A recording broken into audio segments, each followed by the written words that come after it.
Yan, magandang gabi po. So, ngayon, hindi ko pa po alam ulit kung ano po yung ating general reading.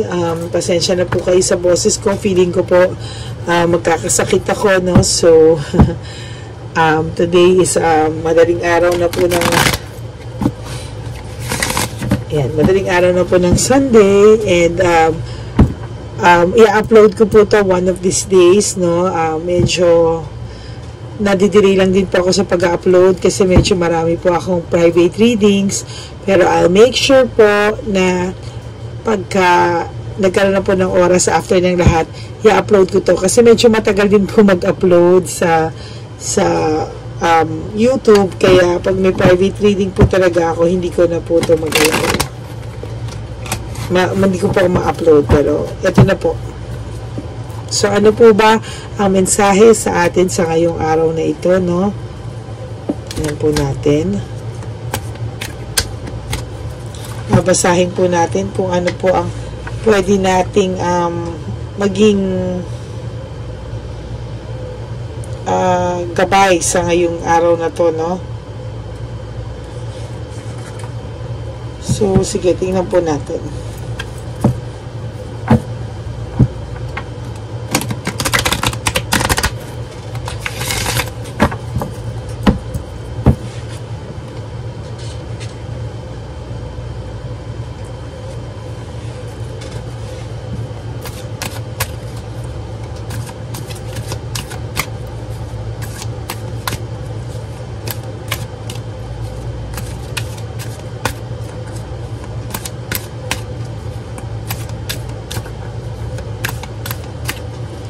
Okay. Game na po. Difficulties, fatigue and exhaustion. Exhausted po siya, ano? Domination, power. Disappointment. Diligence. Greed. Teamwork and collaboration, and mischance. Okay. So, sa mga sandali po ito, no, nakikita ko po na naiisip po ng taong ito ngayon, ikaw, no, sa mga oras na to, no, kasi po ngayon ay dumadaan siya sa problema, no. So, usually po kasi kapag dumadating po itong mga problema, dati po ikaw po tagaagad yung parang polis na nakarespondi sa kanya, no? Na parang kailangan lahat masolusyonan mo, parang lahat kaya maitulong mo sa kanya kasi parang ginawa mo po itong asawa, no? Parang totally ikaw po talaga yung ikaw po talaga lahat ang nag-asikaso dito. Financially, ikaw din po nag-ayos dito. Maaaring kayo po ay hindi legal na kasal. Okay. May mental ano siya ngayon? Disease, meaning leaving home. Parang nagkaroon po kayo ng tampuhan at bigla na lang po siya nawala. Entrapment, self-victimization. Parang nakakulong po siya ngayon sa sarili niya mga pag-iisip. Kailangan niya pong, nag-iisip po siya, no, kung kamusta ka ngayon, kung anong pakiramdam mo. Maaaring kayo po ay walang contact nitong taong to.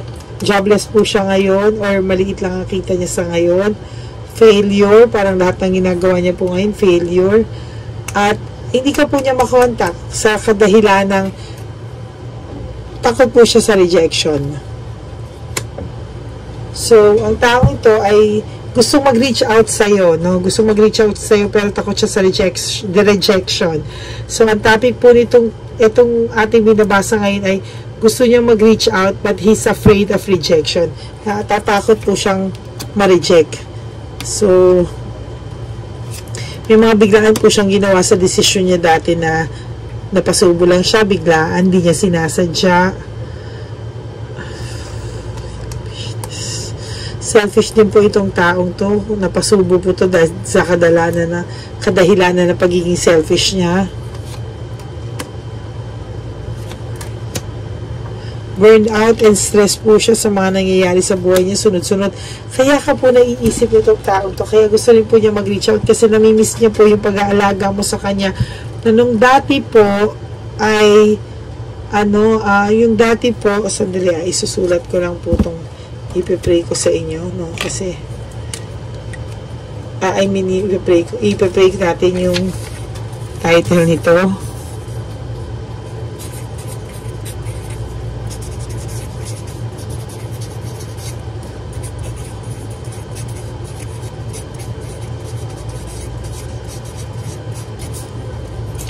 Takot po siya sa rejection eh.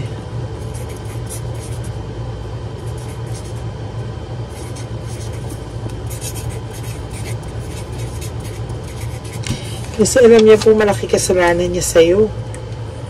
So, totoo lang po.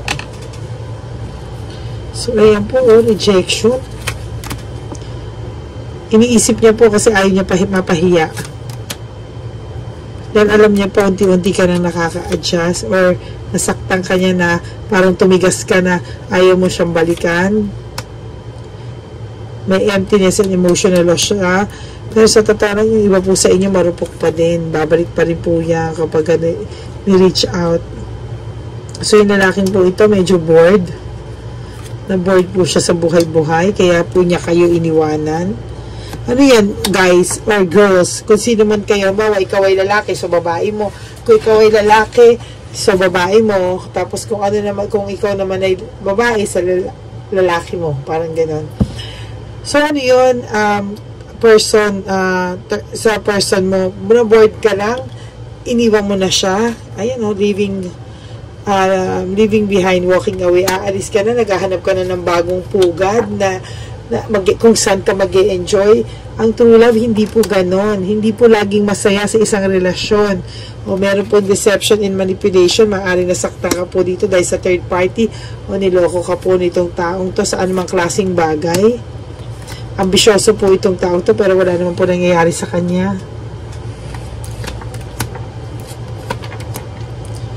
Distracted po itong taong to. Kasi alam niyo po, may pinagdadaanan po siyang malaking problema. May pinagdadaanan po siya na pag-aaway. So baka ngayon ka po talaga niya naiisip, parang gusto niya po kung paano mo hinandle yung pagtulong mo sa kanya, kung paano mo po siya hinandle noon. Yun po yung gusto niyang maramdaman. Gusto niya rin po maging free sa sakit na nararamdaman niya ngayon.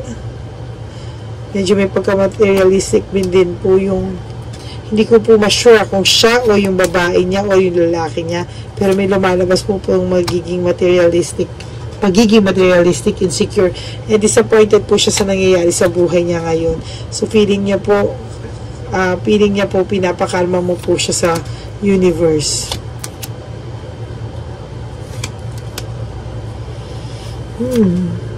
Meron po talaga siyang failure. Wheel of Fortune in reverse. Wala po siyang control sa'yo. Masyado po siyang defensive sa mga bagay-bagay. Basta very defensive po siya. Kaya ngayon nag-iisip po siya ng mga tactics. Paano po siya makakabalik sa'yo? Or paano po niya ikaw i-approach? Kasi takot po siyang ma-reject. Kasi alam niya po by now, hindi na po niya hawak ang bola. Minahal mo po itong unconditional love. Pure love. Ayun ikaw naman po ito. Talaga naman po, minahal ka rin naman po nito. Kaya lang po, may mga decision po siya sa bagay na mali. Okay? Ayun po, nasaktan din po siya. Pero sana po nag-hope siya na ma-forgive mo siya at makarecover ka at makapag-usap kayo. Pero ayaw naman po niya gumawa ng solusyon. Ayaw naman po niya makipag-usap. Gusto niya po, frustrated po siya sa mga bagay-bagay. Gusto niya po, hopefully, gusto niya kayo sana gumawa na, miss niyo rin siya, depressed po siya ngayon. Ayun ilang beses na po niya sinasabi, leaving home, walking away, na bored po itong taong to. Marami rin pong naging intriga kasi parang napagod siya rin sa intriga. Avoiding conflicts, avoid niya lang po yung conflicts, pero parang po sa kanya, paulit-ulit ka po na sinasabi yung mga problema, ganun. Parang siya po na rin din in a way. So, kaya niya po ginawa ito. This is not for everybody, ha? yung dun po sa may ganitong sitwasyon lang. May hatred and maliciousness. Maaaring kayo po ay may anak o may anak po ito sa labas. Nag-hope po siya and he really wants to reach out to you. Ayan po, oh. Gusto niya pong mag-reach out sa'yo. Oh. Yun lang po ang masakit.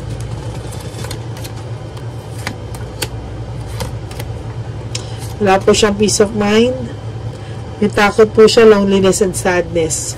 False success. So, isa pa po yun. Tulad po nung sinabi ko yata, na hindi ka po niya gustong saktan.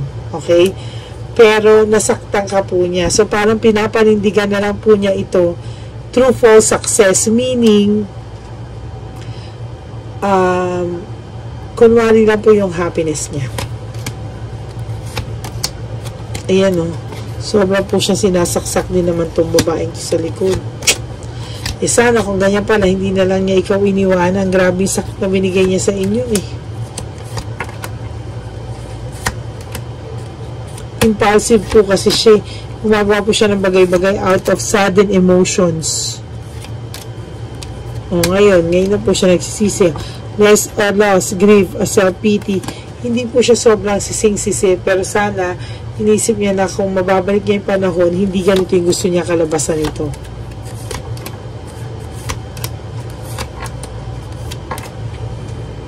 Sayang, naging masaya rin naman po kayo. Tsaka, sayang po kasi yung mga times at na parang binuo nyo na masaya kayo, parang nawala po lahat in just one snap. Ay, napakasakit naman ito, Kuya Eddie. Eh, kaya po, sabi niya, I know I messed up everything. So, dahil na lang po talaga nahiyato kasi sabi niya, I messed up everything. Parang, I messed up big time. Parang kung ano sa ganun po yung reaction nun.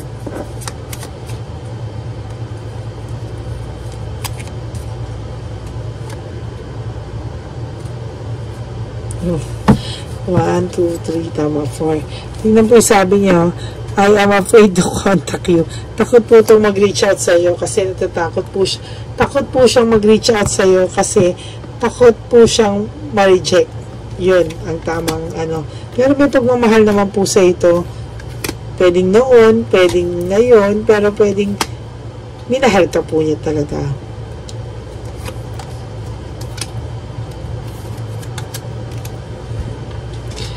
So, sabi niya po, parang kung hindi man daw kayo, sana mapatawad mo siya. Pero baliwala ka po sa akin, babalik po sa ito kasi kung bumalik po, nasa sa'yo po yan. Kung hindi na po bumalik, then well and good. Kasi makakapagsimula ka po sa ibang tao ng mas maayos.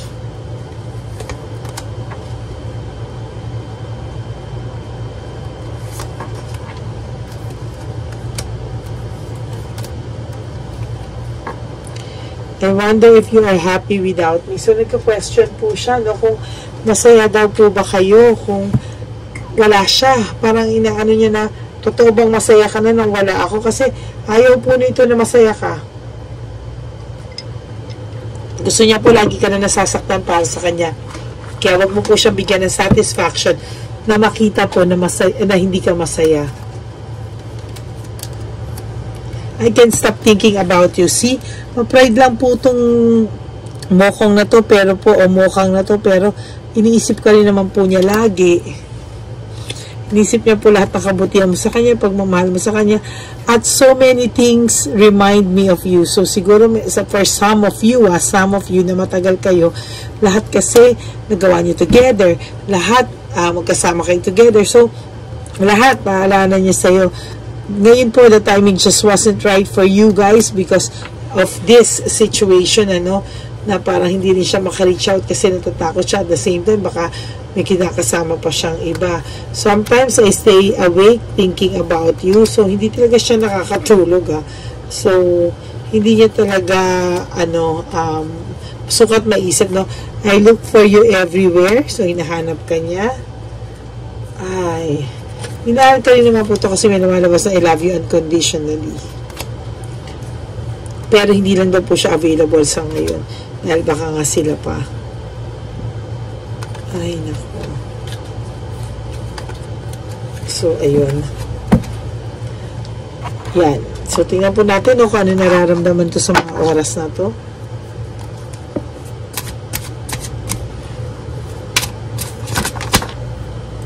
Nahulog ba? Oops. Why I can't tell you the truth. The way I have treated you was wrong.